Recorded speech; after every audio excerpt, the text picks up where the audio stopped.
మా అభివృద్ధిని జనం 1000 ఏళ్లు మర్చిపోరు. లోక్సభలో ప్రధాని నరేంద్ర మోడీ వ్యాఖ్య, మేము 10 ఏళ్లలో చేసిన అభివృద్ధిని 100 ఏళ్ళైనా చేయలేరు.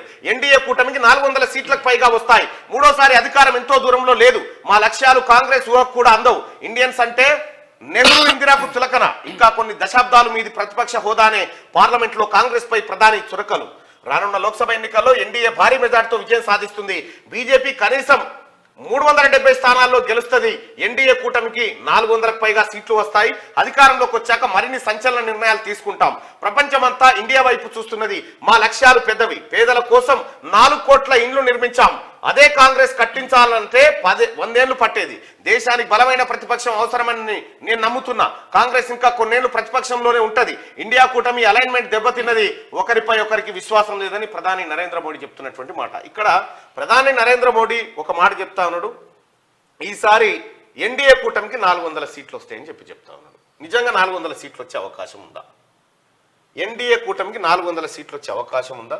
ఎంతవరకు ఇది ప్రధాని నరేంద్ర మోడీ చెప్పినటువంటి మాట ఎంతవరకు నెరవేరుతుంది అనేది చూడాలి. అయితే గతంలో పీయూష్ గోయల్ గారు 2019 పార్లమెంట్ ఎన్నికల కంటే ముందే, ఎన్నికలు అయిపోక ముందుకే, ఎన్నికలు ఇంకా నిర్వహణ జరగక ముందుకే పీయూష్ గోయల్ ఒక మాట చెప్పిండు, ఈసారి బీజేపీకి 302 సీట్లు వస్తాయని చెప్పిండు.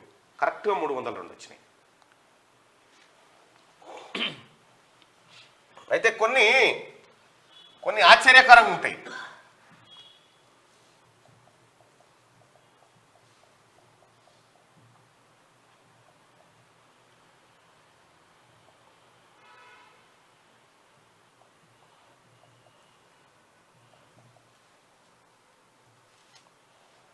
Right,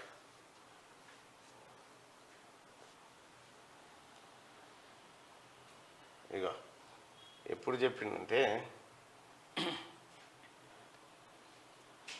Piyush Goyal BJP will get 297 to 302 seats in 2019 Lok Sabha అని చెప్పి ఆయన ముందు చెప్పిండు. అన్నట్టుగానే ఇక 302 వచ్చినాయి. ఇంత కరెక్ట్ ఫిగర్ను చెప్పగలిగేటువంటి స్ట్రాటజీ వాళ్ళ దగ్గర ఉన్నప్పుడు మరి నరేంద్ర మోడీ గారు చెప్పిన లెక్క కూడా కరెక్టే కావచ్చేమో. నరేంద్ర మోడీ గారు చెప్తున్నటువంటి లెక్క ఏంటంటే 400 సీట్లు ఈసారి ఎన్డీఏ పక్షానికి వస్తాయని చెప్తా ఉన్నారు. ఎన్డీఏ పక్షానికి వస్తాయని చెప్తా ఉన్నారు. ఎక్కడైనా కూడా ఒకటి మనం గుర్తుంచుకోవాల్సింది, 10 ఏళ్ల పాటు అధికారంలో ఉన్న పార్టీకి కొంత యాంటీ ఇన్కంబెన్స్ ఉంటుంది, అంటే ప్రజా వ్యతిరేకత కొంత ఉంటుంది. సో ఆ ప్రజా వ్యతిరేకత అటు పెడితే నిజంగా 400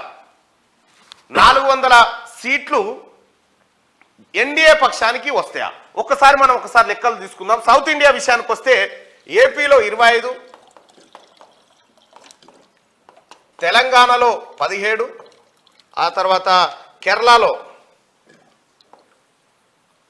కేరళలో వచ్చేసి 20 సీట్లు ఉన్నాయి. ఆ తర్వాత తమిళనాడులో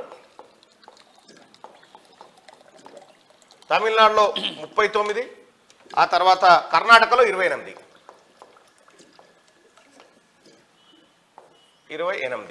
సో ఇట్లా చూసుకుంటే మొత్తం దాదాపుగా 129 సీట్లు. 129 సీట్లలో బీజేపీకి వచ్చే సీట్లు ఎన్ని?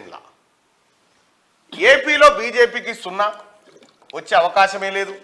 తెలంగాణలో వస్తే 1 లేదా 2 వచ్చే అవకాశం ఉంది. కేరళలో అసలు వచ్చే ఛాన్సే లేదు. తమిళనాడులో లోకల్ పార్టీలదే హవా. కర్ణాటకలో కాంగ్రెస్ అధికారంలో ఉంది. తెలంగాణలో కూడా కాంగ్రెస్ అధికారంలో ఉంది. ఇక్కడ ఈ సౌత్ ఇండియాలో కేవలం 2 నుంచి 5 సీట్ల లోపల పరిమితం అవుతుంది ఎన్డీఏ, బీజేపీ. మరి 400 ఎట్లొస్తాయి?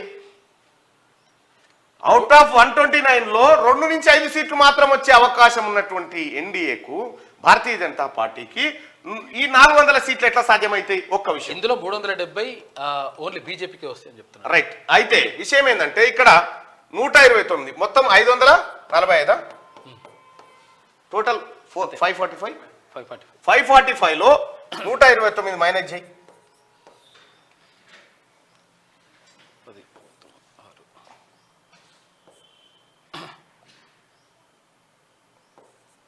416 అంతే కదా? అంతే. 416 సీట్లు మిగిలినాయి. 416 సీట్లలో నీకు ఈశాన్య భారతం ఇదంతా ఇచ్చిపెడితే యూపీలో 80 సీట్లు ఉన్నాయి.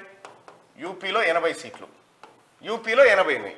యూపీలో 80లో రామ మందిరం ఆ వ్యవహారము ఆ తర్వాత ఆ కార్యక్రమం పూర్తయిపోయింది కాబట్టి ఇక్కడ మొన్నటిసారి రామ మందిరానికి సంబంధించినటువంటి వ్యవహారంలో భారతీయ జనతా పార్టీ నిర్ణయం తీసుకోవాలి. కొంత గ్రాఫ్ పెరిగింది. ఈ అక్షింతలు రక్షిస్తే అని చెప్పి కొంతవరకు అంచనా వేసారు. 543 సారీ ప్లస్ అది అవి ఉంటాయిగా ఆంగ్లో ఇండియన్స్. ఓకే ఓకే 545 ఉంటాయి. కాకపోతే అంటే ఆంగ్లో ఇండియన్స్. ఓకే రైట్ గా అయితే ఈ 416 సీట్లలో బీజేపీ 10 ఏళ్ల కాలం పాటు పరిపాలనలో ఉంది కాబట్టి కొంత యాంటీ ఇన్కంబెన్స్ ఉంది. ఈ 416లో 370 మాకు వస్తాయి అన్న తర్వాత ఇక మిగిలిన 46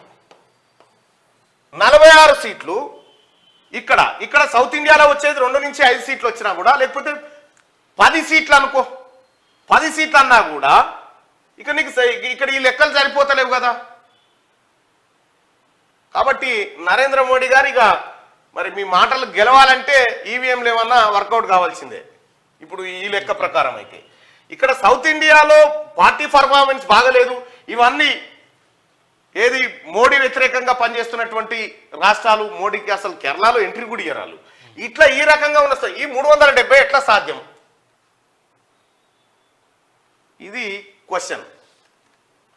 సో ఈ రకంగా ఇప్పుడు నార్త్ ఇండియాలో 146 ఉన్నాయి. ఆ తర్వాత సౌత్ ఇండియాలో 129 ఉన్నాయి. ఆ తర్వాత సెంట్రల్లో 40 ఉన్నాయి. ఈ 40లో మధ్యప్రదేశ్ సెంట్రల్కి వస్తుంది. 40 స్థానాలు ఉన్నాయి అక్కడ. మొన్న మధ్యప్రదేశ్లో భారతీయ జనతా పార్టీ స్టేట్ను కైవసం చేసుకుంది. ఆ తర్వాత ఛత్తీస్గఢ్లో 7 ఉన్నాయి. మేబీ ఛత్తీస్గఢ్లో 7 ఉంటాయి. 7 స్థానాలు ఉన్నాయి ఛత్తీస్గఢ్లో మేబీ. అయితే ఈ 47 స్థానాలు ఉన్నాయి కదా ఈ మధ్య భారతంలో.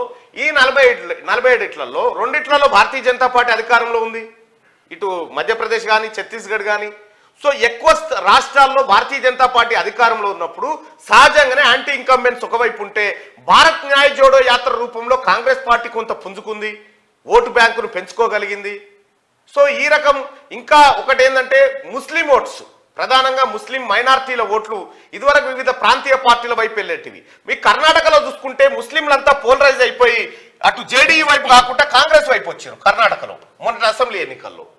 ఆ తర్వాత ఏమైంది, ఈ తెలంగాణ ఎన్నికల్లో కూడా ముస్లింస్ అంతా బీఆర్ఎస్ ను విడిచిపెట్టి కాంగ్రెస్ వైపు వచ్చినారు. అంటే మైనారిటీ ఓట్లన్నీ కాంగ్రెస్ వైపు డైవర్ట్ అవుతున్నటువంటి సందర్భంలో ఈ లెక్కలు ఇలా ఉండకపోవచ్చు, మారచ్చు. నరేంద్ర మోడీ గారు చెప్పింది నిజంగా అలాగే ఉండకపోవచ్చు అనేది ఒక అంచనా.